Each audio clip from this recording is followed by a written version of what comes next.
హైదరాబాద్ కు చెందిన తౌటం సతీష్ మార్పాక రమేష్ కుటుంబ సమేతంగా వేములవాడ శ్రీ రాజరాజేశ్వర స్వామివారి ఆలయానికి వచ్చారు. అయితే దర్శనం చేసుకుని తిరిగి వచ్చేసరికి వారు తీసుకున్న వసతి గది సమీపంలోనే కారు పార్క్ చేసిన ప్రాంతంలో దండంపై ఆరిసిన వారి వస్త్రాలు కాలిపోయి దర్శనమిచ్చాయి. దీంతో ఆ సమాచారాన్ని ఆలయ అధికారులకు ఇచ్చినా సరైన స్పందన లేకపోగా నిర్లక్ష్యంగా మాట్లాడారని భక్తులు ఆవేదన వ్యక్తం చేశారు.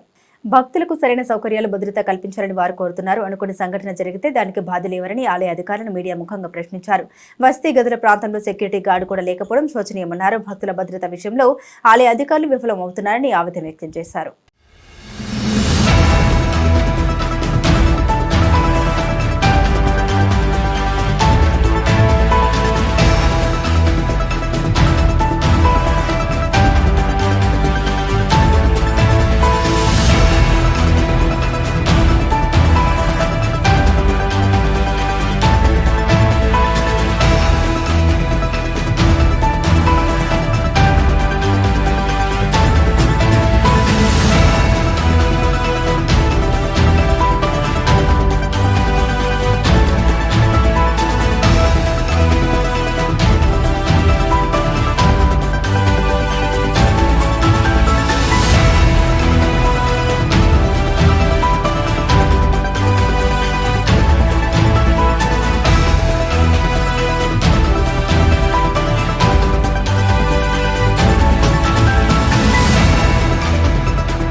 దర్శనం కోసం హైదరాబాద్ నుండి మా సడ్డగుడు చంద్రుతిలో ఉంటాడు.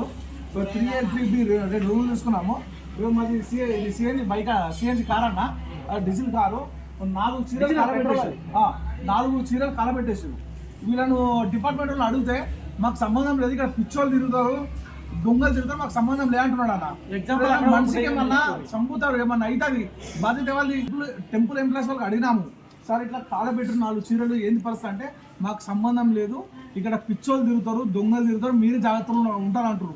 ఇప్పుడు సిఎన్జి కార్లు ఉన్నాయి, పెట్రోల్ డీజిల్ కార్లు ఉన్నాయి, చిన్న పిల్లలు ఉంటారు, ఎవరికైనా అయితే బాధ్యత ఎవరు? అది సీరియల్ సంబంధం కాదు, ఏమైనా అవుతుంది ప్రాబ్లం ఎవరిది? అదే మాకు సంబంధం లేదు, దేవస్థానం అడుక్కుపోని వాళ్ళు నిర్లక్ష్యంగా మాకు సమాధానం చెప్తున్నారు. మేము ఎవరికి అడగాలి? దేవస్థానంకి వచ్చిన మేము ఎవరికి అడగాలి? సెక్యూరిటీ అనేది అసలు లేదు, సెక్యూరిటీ లేదు. దేవస్థానం మీకు సెక్యూరిటీ అని లేదు, పద్ధతి లేదు, ఆడలేదు, ఏం లేదు. మనకు ఎక్కడైనా రూమ్ ఇచ్చే కాడ సెక్యూరిటీ ఉండాలి, కంపల్సరీ సెక్యూరిటీ అంటూ ఉండాలి. ఇక్కడ ఏం జరుగుతుంది ఏ కథ అనేది, ఎవడు వస్తుండు ఎవడు పోతున్నాడు అనేది ఏర్పడితేనే మనకు ఎప్పుడు దేనికైనా పద్ధతి ఉంటుంది. ఇప్పుడు ఇలా కలబెట్టారు, సీసీ కెమెరా ఉంది, ఫోటోలు తీయలేరు, వెహికల్ ఉన్నది, ఒకవేళ 4 చీరలు ఫోన్ పోయింది అనుకున్నాం, ఇప్పుడు వెహికల్ కాలిపోతుంది. వెహికల్ పరిస్థితి ఏంటి? చిన్నపిల్లలు చిన్నపిల్లలు వాళ్ళ ప్రాబ్లం ఏంటి? ప్రాణ నష్టం అయితే చీరలు తీసి పెట్టండి, చీరలు పోతే ఇంత రెస్పాన్సిబుల్ లేకుండా ఎంప్లాయీస్ భరిస్తారు, ఎవరు భరిస్తారు? మేము బాధ్యత ఎవరు భరిస్తారు? ఇంకా చాలా అవుతున్నాడు, ప్రతి రోజు అవుతున్నా, ప్రతి ఒక్కరు అవుతున్నాడు. అన్నం ఎంతమంది వస్తారు కలుపుకోనికి, అడుకో వాళ్ళకి ఏమైనా వేయాలి, బూతులు ఇట్టుకుని బూతులు ఇట్టుకుని కుంటోడు ఉన్నాడు, గుడ్డోడు ఉన్నాడు, వాడు కుంటోడా తెలుస్తలేదు మాకు. మేము వచ్చిన వాళ్ళకి వేసుకుంటూ పోయిన సమస్య కాదు, అక్కడ చూసుకుంటూ అందరికి వేసుకుంటూ పోతున్నామా, ఇలా కాల్చుకుంటూ పోయినాడు. మేము అన్నం కూడా వండుకోవాలి, అప్పటికి 1:30 అవుతుంది. అడిగిన ఎప్పుడు నేను ఎట్లా పెట్టాలి లేపు అని వండుకోకుండా మేము పోరాబాయి 1:30-2 గంటలు రారాబాయి అని చెప్తే వాడికి కాలు పెట్టిపోయాడు. వాడు కూడా నాకు తెలిసి ఒక ఇద్దరు టార్గెట్ ఉన్నారు, వాళ్ళ కదా తెలియదు. ఫుటేజ్ అడిగినాము, ఆ ఫుటేజ్ అడిగి చెప్తే కానీ మేము ఏం చెప్పలేదు. ఆ ఫుటేజ్ అయితే అడిగినాము, అడిగి చైర్మన్ దగ్గర, చైర్మన్ లేడు ఇక్కడ, ఎవరికి ఫుటేజ్ అయితే అడిగిన చూద్దాం, ఫుటేజ్ అయితే చెప్తాయి, అక్కడ కంప్లైంట్ చేస్తాం.